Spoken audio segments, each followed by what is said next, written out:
Hi, everyone. Our first week's assignment and topic is various types of art. And so we'll go through the various kind and I'll try to explain each one. This information will come up on your first test. So I hope that you watch the entire video. Know that you can pause it at any time you like and step away. You get a week to complete every assignment. Also, you can really kind of complete them whenever you want. But get through it and watch the videos because that's where a lot of the information is. So the types of art. This first we have two categories, and the first one we're going to talk about is two-dimensional art. This is flat art. This is paintings, drawing, photography, printmaking. They are things that hang on the wall, or built into the wall or the ceiling or the floor. They do not come into our space, if you know what I mean. So with painting is probably the most common or well-known of the two-dimensional arts. We start with pigment. Pigment is the basis for color, so it's another word for color or hue. And we get pigments from earth. From the earth finds our ochres and our iron oxides, and those are our reds and our oranges and some yellows and browns, things like that. We also get colors from plants. A lot of our greens and yellows can also come from plants, and then animals.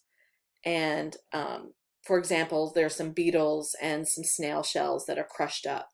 But they're in the old times, they were naturally sourced, and you would find merchants that sold pigments, and just similar to how merchants sold spices and traveled and did that. We had merchants that sold pigments. The painting that you're seeing of Mona Lisa on the left there is the most famous painting. It's the most recognizable painting in the world. That is oil paint, and it's painted on poplar, which is a wood. So in the surface that the paint or drawing or photograph is on is called the substrate. So a substrate can be stretched canvas, it can be wood, it could be cotton, it could be paper, right? So it's the thing that art is made on. Okay, so that pigment is the color, substrate is what the surface, basically. It's a fancy word for surface. Understanding an artist's medium and substrate can also help us understand their type of artwork, and can lend to the story of their time period, what they were doing, and sometimes how wealthy they were. So if you couldn't afford canvas, right, stretched cotton or wool, people would purchase cheaper items, right? So that can kind of inform us about their history. Now the tempera painting is an old type of painting. It is very difficult, I would say. Um, for these paintings, you need a substrate, and then you need to prepare the surface. If you don't directly paint on stretched natural cotton, you have to like prime it with something so it doesn't just get soaked into the fibers of the fabric, and we call that gesso. It's a type of paint, but it kind of prevents the pigment from just soaking in. It allows it to kind of sit on the stretch canvas. So tempera, though, is a pigment, that dusty powdered natural source of color mixed with water, and then in this case some kind of gummy material. They used egg yolk, and that would be the binder to hold everything together. Tempera paint dried very quickly, and it was very difficult to mix. And most of the way to apply it, because it was so dry or dried so quickly, was in a layered way. Um, the previous artist, and this one is Botticelli, very famous Italian um, painter. And here is the Birth of Venus, and one of his most famous paintings. And if you look close, here's an up detail of Venus's um, lower face and hair. And you can see the blue behind on the left-hand side. That's kind of all one color, and you can apply that with a very big brush, and it's okay if it, is just one color. It doesn't have to be deep and detailed. But then look at the hair and the shadowing and the subtle variations of this kind of um, reddish blonde, beautiful hair. And some of the layers you can see are translucent, like up here you can see through, and others are built upon built and then added different colors to make the values different. Even here where it's gathered together. And you look underneath the bottom lip. This is a very important part when you're painting and drawing. It gives the lip some volume, because most of us do create a little bit of a shadow underneath our lips. And so look at all the variations, right? How small strokes that show the detail, even the color variation around the nose. I mean, look, we're seeing pinks and browns and whites and oranges, right? Tremendous detail. So they've used that back in the 15th century, but also in the 20th century as well. This is an American painter, Andrew Wyeth, called Christina's World, a very, very famous painting. And this is tempera on a gessoed panel. So this is probably on wood, birch or something like that. Yeah. And here's a close-up of Christina's feet, and you can see the wheat or the grasses coming up, and how delicate they were.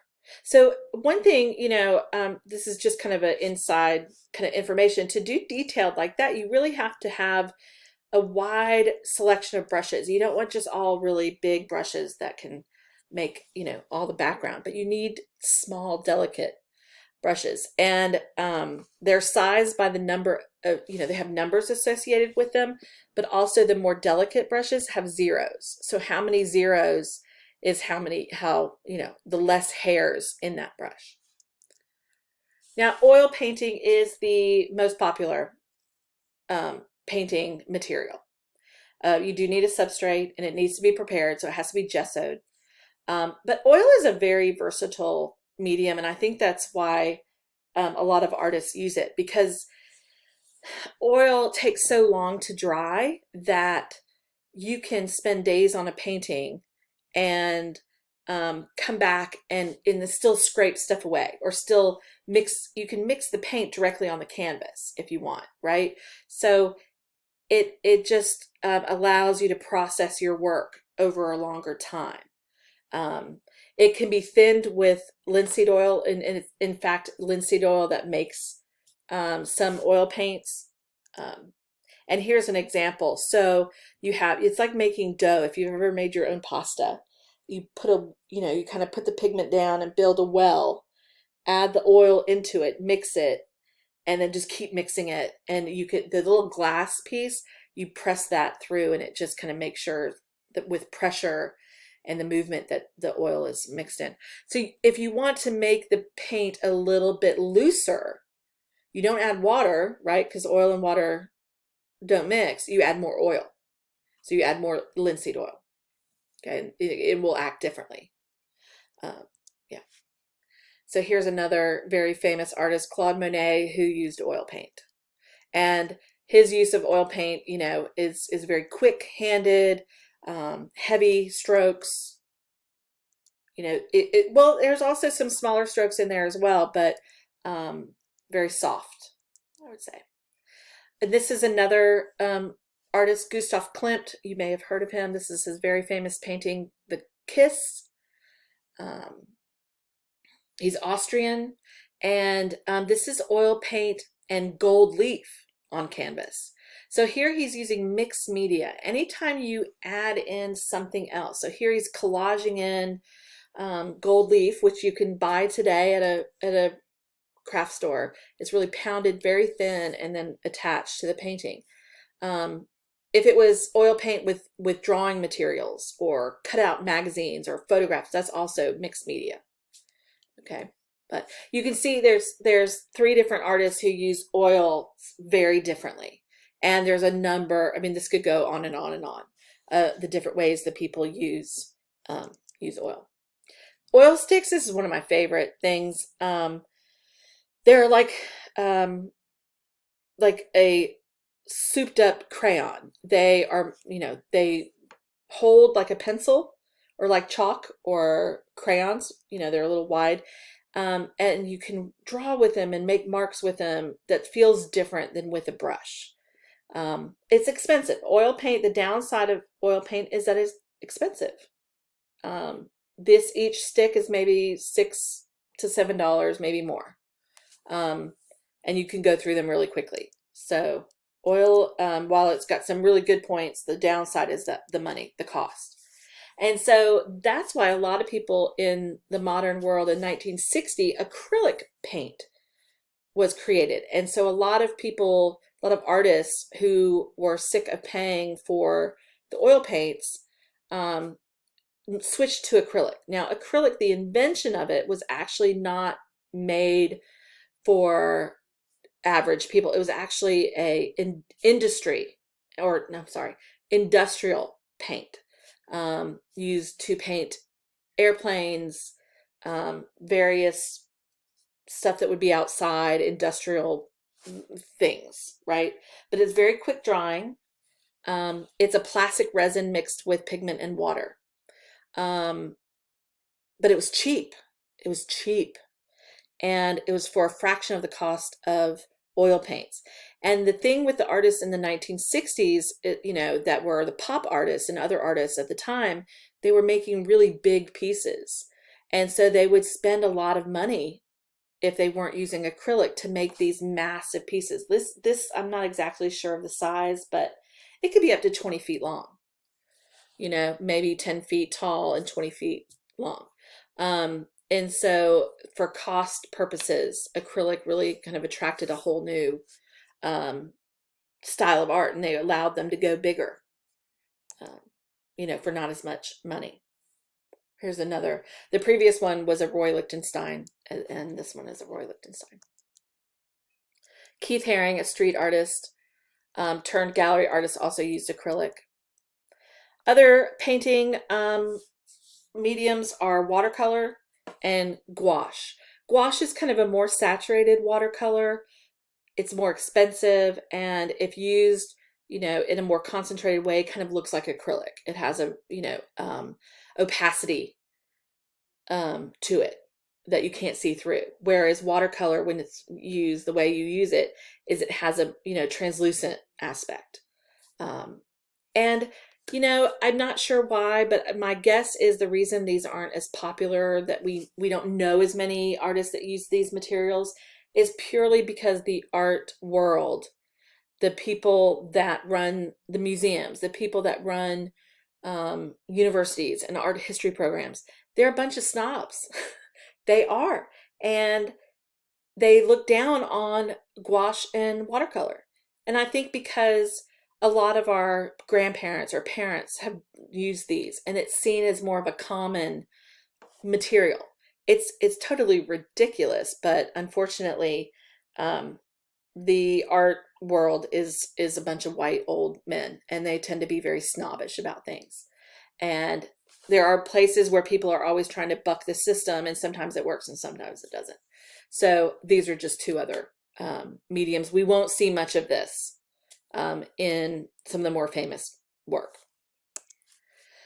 Okay, fresco is a type of painting. It's really a wall painting. It's the pigment and the lines and the paint is mixed with plaster and then applied to the wall. And so it's pigment mixed with water, or more likely lime water. And this is the Sistine Chapel in Venice, done by Michelangelo. And this took 5 years to complete, and he worked section by section by section. And there's two different types of fresco. The true fresco is the buon. I don't know how to say that. I have a French accent when I say it because it looks more French than Italian. But the buon is the wet process. You're mixing wet pigment with wet plaster. The secco is where you already have the wall in place and you just kind of prime the surface and mix the paint to the surface, but it doesn't go deep into the wall. It's kind of a surface application. Both create durable surfaces. You know, they're incredibly beautiful. This Sistine Chapel is one of the most beautiful places I've ever been. It is worth a trip to Italy. And here's another view of the Sistine Chapel, and it's really all over. But Michelangelo only did the ceiling, and so it's a fresco.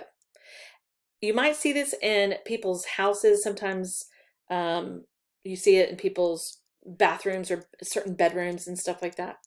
Yeah. In North Carolina, we have a very famous fresco artist named Ben Long. This is a picture of the Bank of America lobby in Charlotte, North Carolina. So I don't know if you guys have been there, but these three pieces here are Ben Long's. It's cool to show you some local talent. Drawing. Drawing is exactly what it sounds like. Its surface is usually paper, but it can be other material as well. And the dry mediums are graphite, pencil, charcoal, and pastels. There's also silver point. The silver point is what we consider kind of endless ink. It's pure. It's got a pure silver nib, so the end of it is pure silver, and it looks when you draw with it, it looks like pencil. It's really quite beautiful. And so again, you know, knowing the material, you know what he used. Well, it looks like pencil, and if you didn't research Da Vinci's sketches, you might think they're pencil, but they're actually silver point. The pencil that never runs out. This is graphite on paper, so this is a pencil, probably not a number 2 that you guys are familiar with. It looks a little bit more bold than that. A lot of times drawings are made as a precursor to an illustration or design or a painting, but then sometimes they're their own thing too.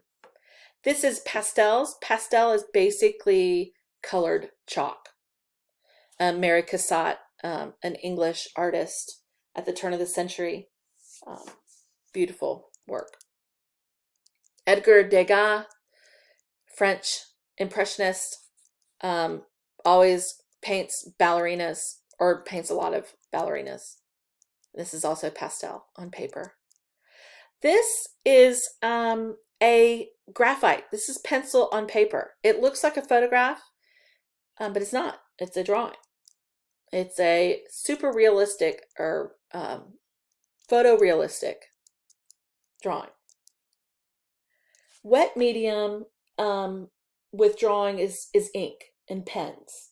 So we're talking India ink just in a ballpoint pen or a calligraphy pen, or you could even, you know, dip. The India ink comes in liquid form and you can dip a brush in it. But it's still considered kind of a drawing, not necessarily painting. It can go kind of back and forth. And sometimes it's used with mixed media. Here we've got pen and ink with wash over a metal point on paper. So it's got some coloring, it's got some shading with the pen and ink, but it's also using that never-ending metal point, silver point. This one is using pen, but then also the India ink that's giving that the India ink gives you that darkness, that really, really dark quality. Love it. Okay, with printmaking, there are different processes, and this is how, you know, we will kind of categorize them. Woodcut is a type of relief processing where you carve away, but the woodcut is what you call it. All right, if they're using wood to make the print, it's a woodcut. So they're cutting away from the surface. Now, when you're doing woodcut, you have to deal with grain, how hard the wood is, right? It can be very difficult to do. So a somewhat modern invention was what's called lino cut, which are these pieces of gray or pink material that has no grain in it. It's really smooth, so you can do very intricate designs. Yeah. Intaglio process is a chemical process on a plate that then is used to print on. So lithography is a type of printmaking where the flat surface is treated to repel ink where it's required for printing. And this is Edvard Munch's The Scream, which is a very famous, like the second most recognizable painting in the world. He also made a lithograph of the painting. Silk screen. This is done by the very famous Andy Warhol. It's literally piece of silk that you press ink through, and it's masked off in just certain areas, so you can build up the colors. Okay, now photography, the last of the two-dimensional processes and what I teach. Photography is defined by the type of camera or the type of medium that the images are recorded on. So we have film photography and we have digital photography. And within those two processes, film can be, again, defined by the type of film you use. And digital is still kind of all digital. So the type of camera, the size of the camera, and the size of the film can dictate the film world. And this is the very first permanent image, 1826.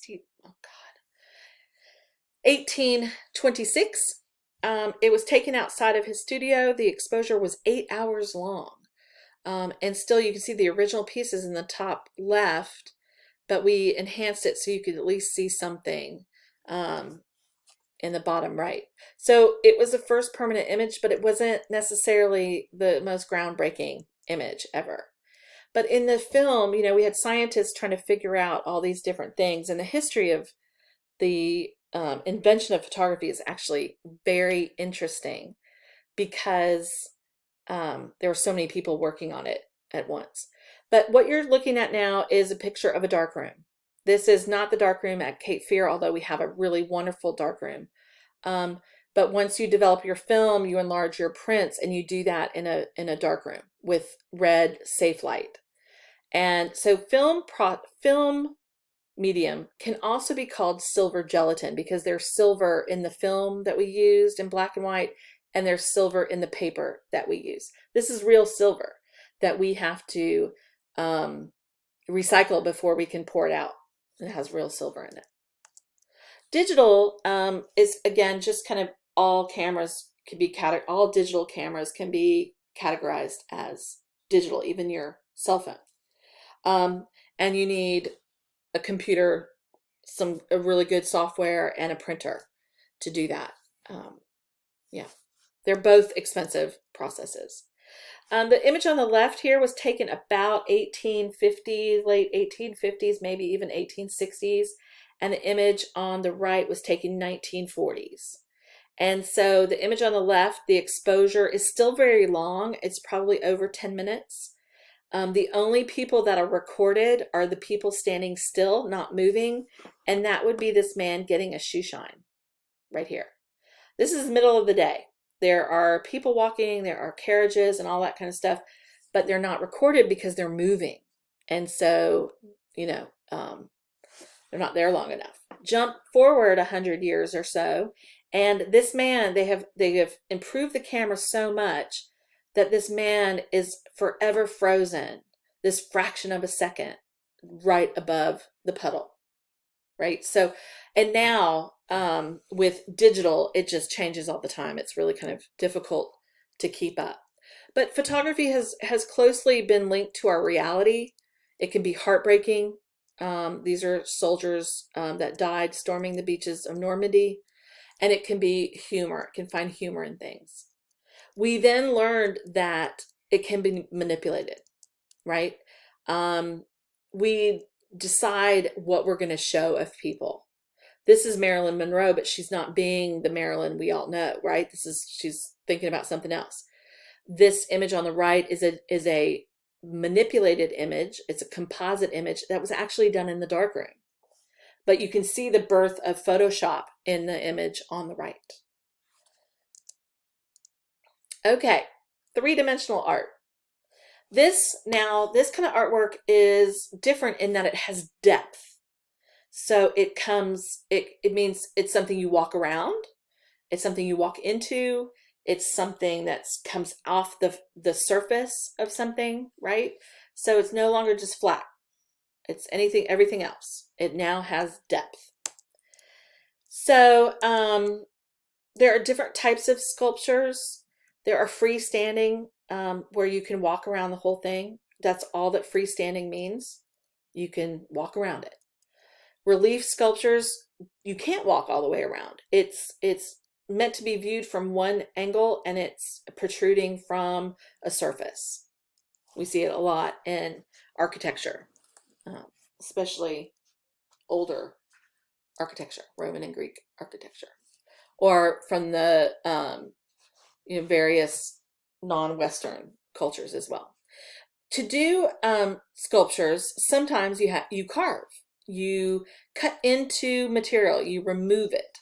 But this can be wood or stone, and it can be a relief where you cut part of a wall away, or it can also be freestanding. Okay, so the one on the bottom looks freestanding. The one top right, that's relief. Another thing that artists pay attention to, just like with acrylic paint, when fiberglass was invented, that material allowed artists to really change the way they made work. They could make things bigger. They could make things tilted like this. And it was a lightweight material. It was very easy to work with. It just opened up the box for so many possibilities. When you might not, think of that, you're more used to this type of classical sculpting. This is a carved sculpture from a piece of marble done by Michelangelo. This is David of the David and Goliath story. The dates here are varied for a couple reasons. He could have been working on other things at the time. That often happens. But I want you to look at the skill to this. Okay, it's just amazing, because this is just the face. But look at the curls in the hair. Look at the furrowed eyebrows. Right? These subtle, amazing things are just beautiful. Look at that ear. Like, I'd probably chip off the ear and the nose and the lips and all that. I mean, this is showing amazing skill. And I can appreciate the skill that goes into this, and I admire that. That's part of it. The other video, when I'm asking you to think about, what your definition of good art is and what you think is good, do you think it's the skill? This is something you can learn, but you also have to master it. You have to work so hard and diligently and carefully to get to a certain quality. Some people have a natural eye, and some people have a natural ability with materials and seeing and making strong artwork. But there has to be some skill involved, at least in my opinion. This is a modern sculpture, again, very different from the classical. So that also can be something that, creates your definition of what good art is. These are also sculptures, totems, absolutely. They're taken from trees, and they're kind of built on top of each other, and they can keep going. It defines the family, their beliefs, what they do for a living, how they earn their money, and also their heritage. So they can vary in sizes. This is an older picture um, probably 1940s. And look how big these are. These are just huge. Beautiful. Mount Rushmore is also a sculpture created with dynamite and jackhammers. You got to just think about what tools you're using in order, um, for the scale, right? I don't think that they will. I know we like to discuss if there will be a president added to this, and I don't know. I think that it cost several men their lives to do this, and it was really expensive. So, not to mention the argument and how divisive the world is right now. We probably wouldn't agree on anything, but okay. Another way of creating sculpture is by modeling, where you can see the hand of the artist in the work. Like here, literally, you can see the fingerprints and the fingers that are moving things and stuff, and you're just kind of manipulating and building up. So think of working with clay, right? Here's some vases. I love these. And it shows, again, it's you can see the movement of the artist creating this kind of wobbly look. To me, I would much rather spend the extra money on something handmade like this than buy something that everybody else has. Assemblage.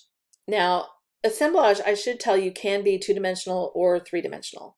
And I'm showing you examples of three-dimensional. It's basically taking different objects, found objects, or objects that don't necessarily go together, but then you place them together. You, like here, stack them on top, drill them together, adhere them together, and force a new kind of purpose for that piece. Louise Nevelson, her father was a woodworker and would always end up with these little bits and pieces of wood, and she would create things out of them, right? She's looking at shape and texture, and then she would paint them all the same color to kind of solidify that uniformity. So the third and last one we're going to talk about today is architecture. So we're talking about real buildings, real homes, real offices, real public buildings for architecture. Okay, this is the Roman Colosseum that I'm showing you, and a marvelous place. Not just a place for battles and all that, but the Romans invented cement, and so that allowed them to build taller because cement is not as heavy as marble. So it allowed for them to go higher. Also, the arches, all the arches, that disperses some of the weight of the cement, which again allowed them to build higher. So, in architecture, we find a lot of progress and a lot of invention. But then there's also the architect's design. This is a bus station. This was designed by Charles Rose Architects, and it's mid-modern, very modern shape, but it still functions as a bus station, right?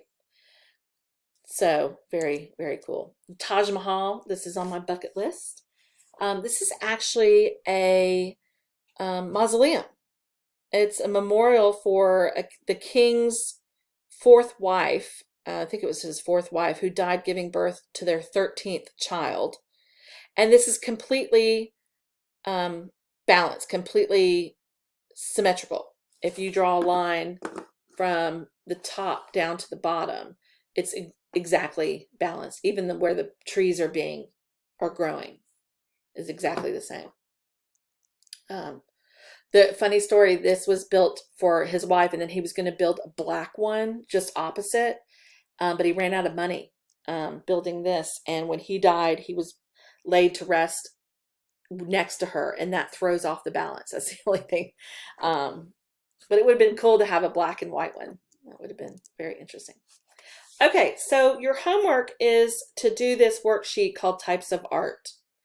What I'm asking you to do is find examples different from the ones that I showed you of all the 6 mediums that we talked about: painting, drawing, printmaking, photography, sculpture, and architecture.